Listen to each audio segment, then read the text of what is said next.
तो एक ऐसा डिस्टोपियन वर्ल्ड जहां पर लोग प्रोस्टेटिक का यूज करते हैं ताकि वो अपनी बॉडी में डिफेक्ट को सही कर सकें, पर उन्हीं प्रोस्टेटिक की वजह से उन्हें और भी काफी सारी पावर्स मिल जाती थी, जिससे जब भी वो लोग किसी स्पोर्ट्स में पार्टिसिपेट करते थे तो उनका जीतना तय था।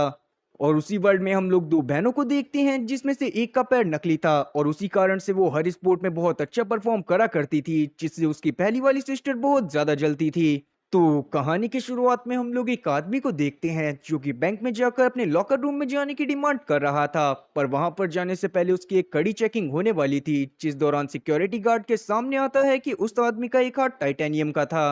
मगर उस वक्त तक ये बहुत आम बात थी, इसीलिए वो लोग उसे अंदर आने का अलाउ कर देते हैं। फिर जैसे ही आदमी अंदर आकर अपना रेटिना स्कैन करवाता है, उसके बाद उससे रिलेटेड जितने भी लॉकर थे वो सारे के सारे खुल जाते हैं। तो वो आदमी अपने लॉकर के पास जाकर अपने टाइटेनियम वाले हाथ को हटा देता है और उसके बाद उस लॉकर में से एक बहुत खतरनाक हाथ निकालता है जिसके अंदर हथियार भी अटैच थे, जो देखने के बाद वहां का स्टाफ घबरा गया था, पर वो आदमी तुरंत ही उस हाथ को लगाकर वहां पर मौजूद सभी गार्ड्स को मार देता है। तब वो आदमी एक दूसरे लॉकर के पास पहुंच गया था जिसको वो तोड़ता हुआ तुरंत ही उसके अंदर से कुछ हीरे निकाल लेता है, और असल में वो एक चोर था जो कि उन हीरो को ही चुराने के लिए आया हुआ था। इसीलिए अपना काम खत्म होने के बाद वो यहाँ से भागने की कोशिश करने लगता है, पर उतने में ही वहां पर पुलिस वाले पहुंचकर उस आदमी को रोकने की कोशिश करने लगते हैं। पर वो आदमी किसी तरह से एक लड़की को हॉस्टेज बनाता हुआ वहां से बाहर जाने लगता है और उसी दौरान उसके पुलिस वालों की एक गोली लग जाती है, जिससे वो काफी ज्यादा घायल तो हो गया था, पर वो किसी तरह से बैंक से बाहर निकल जाता है। तब वहां पर हम लोग हीटोर नाम के एक आदमी को देखते हैं जो कि असल में उसी चोर का भाई था और उसके बाहर आने का वेट कर रहा था।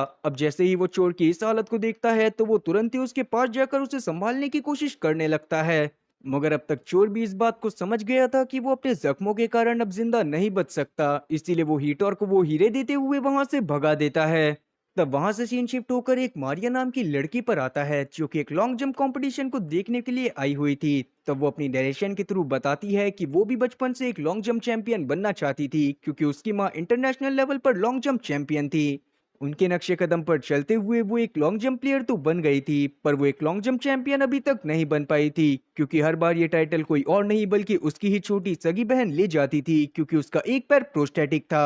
और तब जाकर हम लोग जान पाते हैं कि उस समय पर साइंस ने इतनी तरक्की कर ली थी कि वो लोग प्रोस्टेटिक का यूज करा करते थे। ना केवल उससे हैंडीकैप लोगों को मदद मिलती थी, बल्कि वो नॉर्मल ह्यूमन के मुकाबले बहुत ज्यादा ताकतवर भी हो जाते थे। लेकिन मारिया प्रोस्टेटिक्स यूज करने वाले स्पोर्ट पर्सन को बिल्कुल भी पसंद नहीं करती थी, और उसका सबसे बड़ा कारण था गैबी, क्योंकि हर बार गैबी उससे आगे निकल जाया करती थी, जिस वजह से उसे बाकी सभी लोगों से दूर ही रहना पड़ता था। और अभी वो ना चाहते हुए भी फैमिली प्रेशर में गैबी का एक मैच देखने के लिए आई हुई थी, जहां पर गैबी आज एक नए वर्ल्ड रिकॉर्ड को सेट कर देती है, जो देखने के बाद लोग शोर मचाने लगते हैं, पर मारिया का हाल बिल्कुल उल्टा था।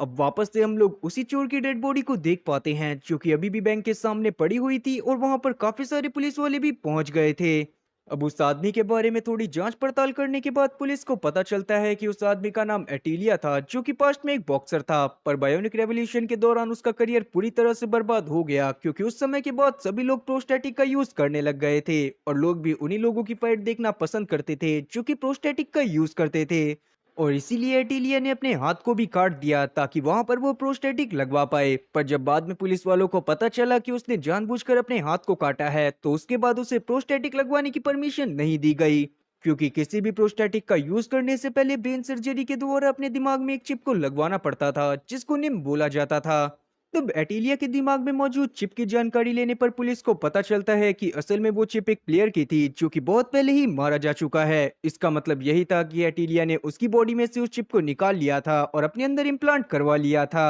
आगे हम लोग एटिलिया के भाई हीटोर को देखते हैं जो कि अपने बॉक्सिंग क्लब में जाने के बाद वहां एक गज नाम के लड़के से मिलता है जिसको उसने सारे हीरे दे दिए थे। तब गज भी उन हीरो की क्वालिटी चेक करता है और उसे पता चलता है कि वो सभी हीरे 50 लाख के हैं। तब उनकी बातों से हम लोग जान पाते हैं कि गस उनकी टीम में नया आया था, और जब हीटर उनसे उनकी टीम में शामिल होने का कारण पूछता है तो गस उसे इतना बोलता है कि वो बस बदलाव चाहता है, जो सुनने के बाद हीटर भी उसकी बात को मान गया था, पर वहां पर वो अभी भी बहुत ज्यादा परेशान था। अब हीटर की परेशानी के दो कारण थे। पहला तो ये कि उसे लगभग 1 करोड़ रुपए की जरूरत थी और डायमंड सिर्फ 50 लाख में ही बिकने वाले थे, और दूसरा कारण ये कि उसे एक इंसान की जरूरत थी ताकि वो उसे भी एक बायोनिक बनाकर अपने रेवोल्यूशन को आगे बढ़ा पाए। और ये दोनों ही चीजें उनके मिशन के लिए मस्ट इम्पॉर्टेंट थी। तब गस यहाँ पर हीटर को एक आदमी का सजेशन देता है जो कि उनकी इस रेवोल्यूशन में मदद कर सकता था, और ये बात जानने के बाद हीटर तुरंत ही गस के साथ उस इंसान से मिलने के लिए चला जाता है। तब वो लोग एक वीरान पड़े स्टेडियम में पहुंच जाते हैं जहां पर मारिया अकेले ही रनिंग कर रही थी। तब वो गस को देखकर उसके पास आ जाती है, और तब जाकर उनकी बातों से हम लोग जान पाते हैं कि असल में मारिया और गस भाई बहन हैं और इन दोनों का रिश्ता बहुत ज्यादा अच्छा है।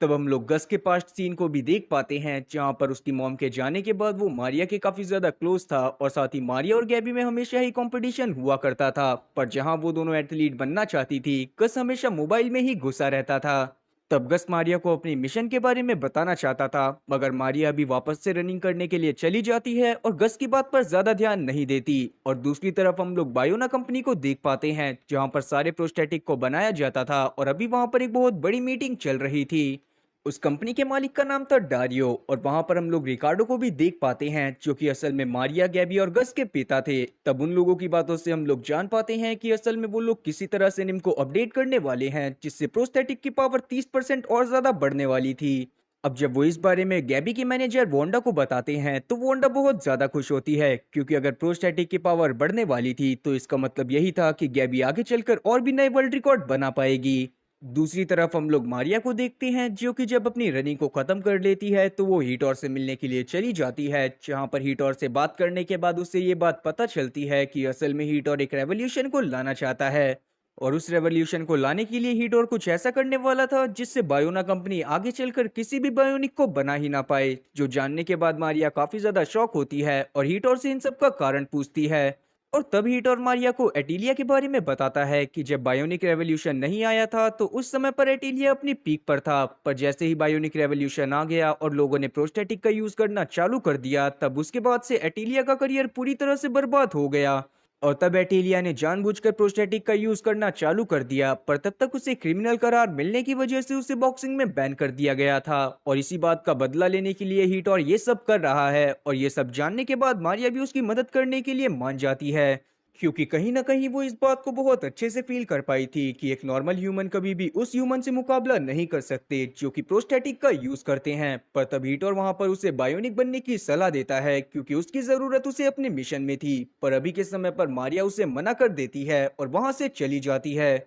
अब रात में हम लोग मारिया को उसकी फैमिली के साथ एक क्लब पार्टी में देखते हैं जहां पर वो एंजॉय करने के लिए आए हुए थे, पर वहां पर अचानक से मारिया और गैबी के बीच में बहसबाजी हो जाती है क्योंकि मारिया को गैबी की इस तरह की सक्सेस बिल्कुल भी अच्छी नहीं लग रही थी। और तब जाकर मारिया को समझ आता है कि सच में दुनिया को रेवोल्यूशन की जरूरत है, क्योंकि अब कोई भी नॉर्मल ह्यूमन को देखना पसंद नहीं करता। सभी लोग सिर्फ बायोनिक्स के बीच में कंपटीशन को देखना पसंद करते हैं, और इसीलिए धीरे धीरे कर सभी कंपटीशन में बायोनिक्स ही पार्टिसिपेट करते जाते हैं। तब गैबी के ऊपर अपनी पूरी भड़ास निकालने के बाद मारिया वहां से गुस्से में निकल जाती है। तभी अचानक से ही रास्ते में उसका एक बहुत बुरा एक्सीडेंट होता है, जिसके बाद जब उसे हॉस्पिटल में लेकर आया जाता है तो सर्जरी के दौरान उसका एक पैर काट दिया गया था।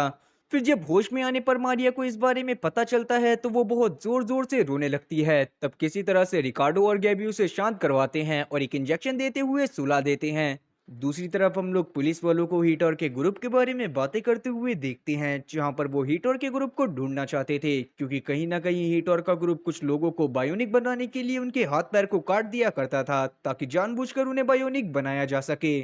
वहीं मारिया भी अभी तक सही होकर अपने घर में आ गई थी, पर वहां पर वो काफी ज्यादा परेशान रहती थी। तब गैबी उसके हौसले को बढ़ाने की कोशिश करने लगती है। तभी अचानक से ही मारिया के पास हीटर का कॉल आता है जिसने उसके लिए एक गिफ्ट भेजा हुआ था, और जब मारिया उस गिफ्ट को खोलकर देखती है तो उसके अंदर एक डॉल थी जिसका एक टांग नकली थी। और तब मारिया समझ गई थी कि वो ऐसे लंगड़ी होकर तो पूरी जिंदगी नहीं बिता सकती, इसीलिए वो अगले दिन जाकर अपने दिमाग में एक निम को इम्प्लांट करवा लेती है, जिसके बाद वो भी अपने प्रोस्टेटिक को यूज करने लग गई थी। और अब अपने आप को इतने दिनों बाद दो पैरों पर खड़ा देखकर मारिया को बहुत ज्यादा खुशी होती है, जिसके अगले दिन से ही उसने अपनी ट्रेनिंग को वापस से चालू कर दिया था ताकि वो अपनी लॉन्ग जंप चैंपियनशिप को कंटिन्यू कर पाए। लेकिन ट्रेनिंग के दौरान वो अभी सही से जंप नहीं कर पा रही होती। तब उसका ट्रेनर उसे थोड़ा सा समझाता है, जिसके बाद मारिया अपने भाई से बात करती है, जिसको जब पता चलता है कि मारिया भी प्रोस्टेटिक का यूज करने लग गई है तब गस को काफी ज्यादा खुशी होती है। जिसके थोड़ी देर बाद वहां पर हीटर भी पहुंच गया था। तब वो मारिया के साथ जाकर रूम में इंटीमेट होता है और उससे बातें करते हुए उसे बताता है कि आज ही उन्हें अपने प्लान को अंजाम देना है।